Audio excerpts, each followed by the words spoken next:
As U.S. recession fears rise, economists predict which one it may resemble. As many fear a U.S. recession looms on the horizon, economists search the past and previous downturns for guidance on the economy's performance going forward and whether such recession actually will occur. Some economists foresee a future like that following the 2008 financial crisis with depressed demand and falling prices that required the Federal Reserve lower interest rates to near zero. Others predict an outcome like that which occurred in the 1970s when supply shocks and inflation resulted in a period of both lower growth and higher prices, stagflation. However, for some economists, a 1993 Federal Reserve paper analyzing the recession of the early 1990s provides the most meaningful prediction.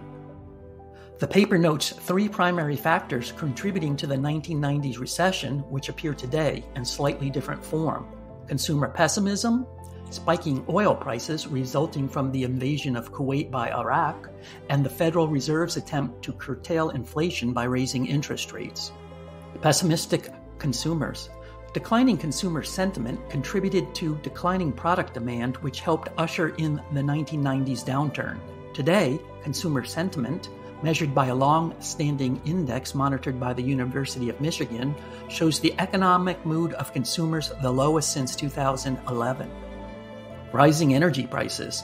The invasion of Kuwait by Iraq in 1990 upended oil market equilibrium, with higher oil prices having widespread economic effect. Shipping and transportation costs rose, with subsequent product price increases diminishing consumer demand.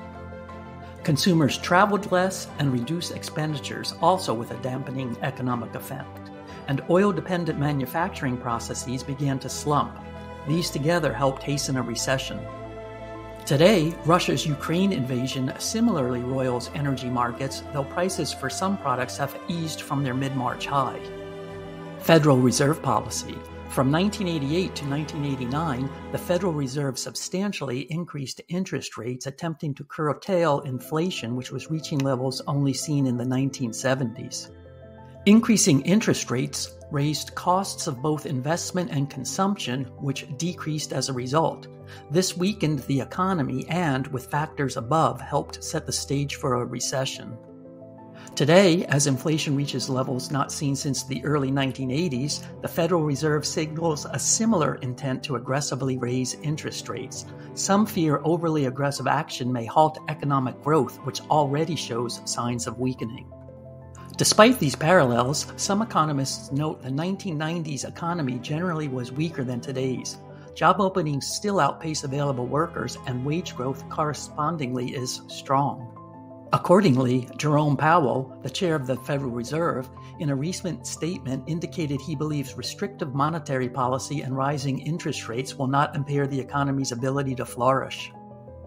Please like and subscribe if you enjoyed this video. It helps others find our content. And please visit Econobits.com for a list of resources and references.